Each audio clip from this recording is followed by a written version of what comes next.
policiales a los fines de que se aperture una averiguación administrativa de la cual pues no tiene injerencia el Ministerio Público. Sin embargo, a los fines como la comisión de un hecho comporta varios tipos de responsabilidades, hace pues esa remisión. Muchas gracias. Muchas gracias, juez Ventura Robles. Juez Leonardo Franco. Gracias, juez Franco. Muchas gracias, señor testigo. Este tribunal no tiene más preguntas que plantearle. Le agradecemos haber concurrido a esta citación. Puede usted incorporarse al auditorio si es que así lo desea. Y le pido al señor secretario se sirva convocar a la perito que ha sido presentada por los representantes de las presuntas víctimas. Gracias, presidente. Magali Mercedes Vázquez González.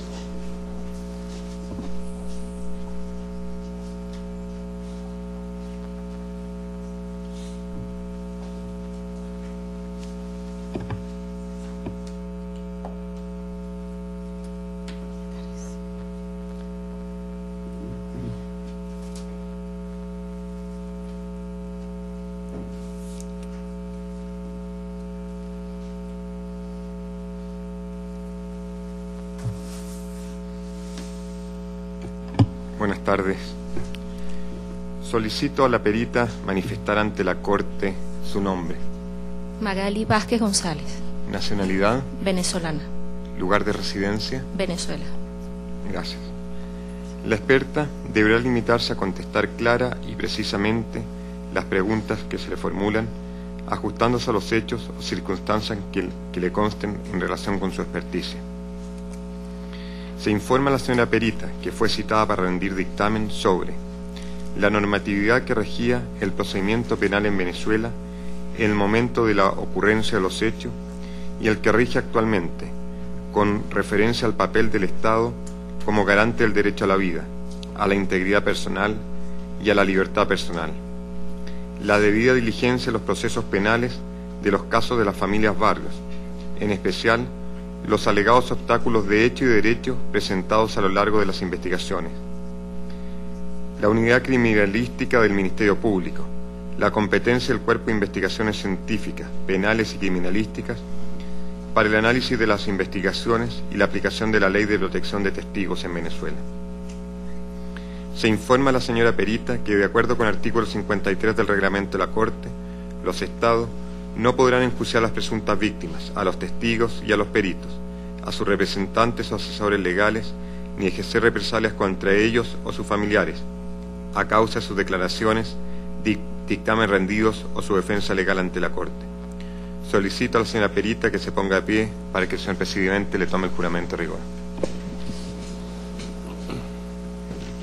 Señora perita, jura o declara solemnemente que ejercerá sus funciones de perita con todo rigor y con toda conciencia. Lo juro. Puede tomar asiento. Gracias. Doctora Vázquez González, bienvenida a este tribunal. Gracias por comparecer ante esta citación que le ha sido formulada. Como usted conoce, antes de que se proceda al interrogatorio por los representantes de las presuntas víctimas, por el Estado y eventualmente por jueces y juezas, puede usted presentar una declaración inicial sobre las materias de su experticia. Tiene usted la palabra, doctor. Muchas gracias, señor presidente y demás magistrados de esta honorable Corte. Bien, en el año 1997 se aprobó en Venezuela un nuevo código que regiría los destinos del proceso penal. Este instrumento fue aprobado en esa oportunidad, en 1997, pero para comenzar a regir a partir del mes de julio del año 1999, lo que significa que para la fecha en que tiene lugar el primer evento que genera como consecuencia pues el caso que se ventila hoy ante esta Corte, la normativa procesal vigente en Venezuela estaba regida por el denominado Código de Enjuiciamiento Criminal. Este Código de Enjuiciamiento Criminal desarrollaba un sistema de corte inquisitivo, aunque en la práctica se le solía denominar mixto, que se caracterizaba por una concentración de funciones en la persona del juez. El juez tenía la función de instruir, de investigar, y al mismo tiempo la función de decidir. En esa función de instrucción, el juez se auxiliaba con los órganos de policía de investigaciones y fundamentalmente con la policía científica, denominada para aquella época Cuerpo Técnico de Policía Judicial. De hecho, estos órganos, según la ley vigente para el momento, pues se entendía que actuaban por delegación de los jueces y en consecuencia tanto la policía como los tribunales que cumplían funciones instructoras, ante la noticia que tuvieran de la presunta comisión de un delito de acción pública, debían dictar lo que en ese momento se denominaba auto de proceder.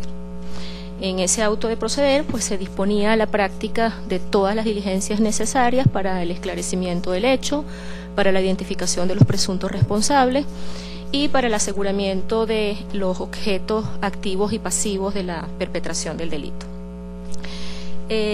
Como ya indicaba, pues en el año 97 se había aprobado un nuevo instrumento legal, estaba en periodo de vacatio legis y este instrumento comenzó a regir de manera plena en Venezuela a partir del 1 de julio del año 1999.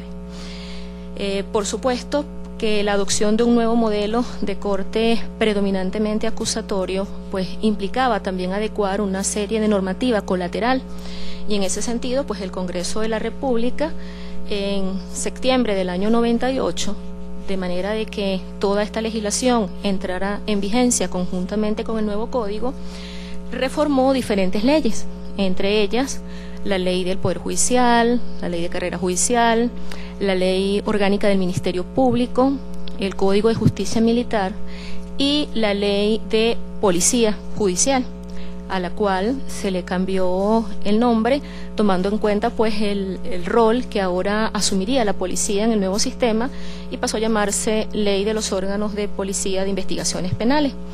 Esta ley tiene como un elemento importante a destacar el que trató de colocar en un mismo nivel los diferentes órganos de policía, de manera de que el fiscal del Ministerio Público que iba a llevar a cabo la investigación, pues pudiera requerir la colaboración del órgano policial que estimara estuviera más vinculado y tuviera mayor experticia en relación pues con el hecho que le correspondía investigar. De toda esa legislación colateral, solamente le quedó pendiente al Poder Legislativo del momento, pues la adecuación de una ley, que era la Ley de Régimen Penitenciario, y la aprobación de una ley de protección de víctimas y testigos, aspecto que era de particular importancia, pues considerando que se estaban implantando juicios públicos y orales, que suponían pues la comparecencia personal de las personas ante un debate público y oral, y al mismo tiempo el hecho de que en la nueva legislación procesal se incorporó la figura de la participación ciudadana.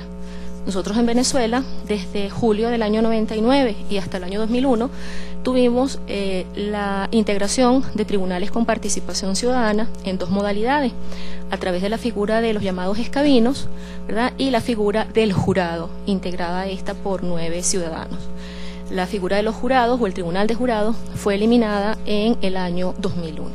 Entonces, el hecho de que ciudadanos, pues no abogados, concurrieran ahora a acompañar al juez en la toma de decisión, pues lógicamente imponía la adopción de una legislación dirigida a proteger a todos estos nuevos sujetos. Como decía, pues el 1 de julio del 99 entró en vigencia el Código Orgánico Procesal Penal. Este instrumento tiene como algunas notas características, el que en primer lugar mantuvo el carácter oficial en el ejercicio de la acción penal. Antes esa acción la ejercía el juez, pues con el código nuevo pasó a ejercerla el Ministerio Público. Esto, por supuesto, cambió el rol del Ministerio Público. En el caso de la víctima se le reconoce como sujeto procesal y, por lo tanto, titular de derechos. De hecho, la legislación anterior ni siquiera hacía mención a la víctima en esos términos. Se advierte en este nuevo proceso 3 fases claramente diferenciadas. La primera a cargo del Ministerio Público, que se convierte en el director de la investigación, en el director de la fase preparatoria, y una fase intermedia y una fase de juicio fundamentalmente bajo control judicial. En esta nueva legislación, porque no se puede afirmar que se trata de una reforma, se trató de la adopción de un nuevo modelo, pues también se reconoció el carácter bilateral del derecho a la defensa, en el entendido de que no solo el imputado, sino también la víctima tenía derecho a la defensa, y como indiqué antes, pues la participación ciudadana en la administración de justicia. Esto, bueno, acompañado de los principios del procedimiento de oralidad, publicidad, inmediación y concentración. Alrededor de 6 meses más tarde, en diciembre del año 99, se aprueba en Venezuela una nueva constitución. La constitución de 1999 pues tiene, digamos que se consideraba entre nosotros como una legislación, una constitución de avanzada, sobre todo en lo que respecta a la regulación de los derechos humanos. Estableció esta nueva constitución pues la imprescriptibilidad de las acciones para el enjuiciamiento, para la sanción de las violaciones de derechos humanos, crímenes de lesa humanidad, crímenes de guerra, entre otras cosas. Estableció la obligación para el Estado de proteger y reparar a las víctimas de violaciones de derechos humanos. Se puede decir que la Constitución del 99 constitucionalizó una serie de principios del proceso penal, como el de la titularidad de la acción penal en cabeza del Estado, bajo la responsabilidad del fiscal, el derecho a la defensa, que fue notablemente fortalecido, una regulación mucho más amplia y exhaustiva de la garantía del debido proceso, la declaratoria de nulidad de las pruebas obtenidas con violación de la garantía del debido proceso. Se privilegió el derecho a ser enjuiciado en libertad y solo por razones excepcionales y estrictamente procesales, pues la posibilidad de privación de la misma. En octubre del año 2006, lamentablemente con una mora de poco más de 7 años por parte del Estado venezolano, si consideramos que el Código de Procedimiento había entrado en vigor en el año 99, aunque como decía al inicio, se había aprobado en 1997, se aprueba una ley denominada Ley de Protección de Víctimas, Testigos y demás sujetos procesales. Esta ley pues pretendió, como su nombre lo indica, proteger a las víctimas, a los diferentes sujetos procesales que intervienen en el proceso, y lamentablemente pues uno podría afirmar que después de ya alrededor de casi 5 años de vigencia de este instrumento, en la práctica pues no ha cumplido el cometido que inicialmente se planteó. Esta ley pues en algunos casos ha presentado problemas serios desde el punto de vista práctico por razones de carácter presupuestario, falta de funcionarios, que ha hecho verdaderamente poco operativa en la práctica su aplicación. Muchas gracias, doctora Vázquez González, por su dictamen inicial, y le doy la palabra entonces a la representación de las presuntas víctimas para que formulen las preguntas que consideren pertinentes. Doctora Peralta, sírvase indicar quién formularía las preguntas, por favor. Gracias, señor presidente. Las preguntas las formulará el doctor Willy Chan, de COFAVIC. Adelante. Muchas gracias, señor presidente y demás magistrados de la Honorable Corte. Buenas tardes, doctora Magali Vázquez. Nuestra primera pregunta: ¿considera usted que la entrada en vigor del actual Código Orgánico Procesal Penal ha contribuido a una mayor eficacia en la impartición de justicia? Por ejemplo, en la disminución de los lapsos procesales, así como en la práctica de diligencias de investigación. Bueno, lamentablemente no. El código, como indicaba mi exposición inicial, entró en vigencia el 1 de julio del año 1999. Precisamente dentro de 2 días se cumplen 13 años de vigencia de ese instrumento en Venezuela, y en estos casi 13 años ha sido reformado en 5 oportunidades. En el año 2000, 2001, 2006, 2008 y en época más reciente, en el año 2009. En muchas de esas reformas, pues en 4 por menos de las 5 reformas que se han realizado, se ha tocado de manera muy sensible el tema de la libertad durante el proceso, el derecho a ser enjuiciado en libertad. En contraposición con uno de los objetivos declarados en el propio código, se han limitado las posibilidades de que la víctima pueda obtener una reparación en el proceso a través de mayores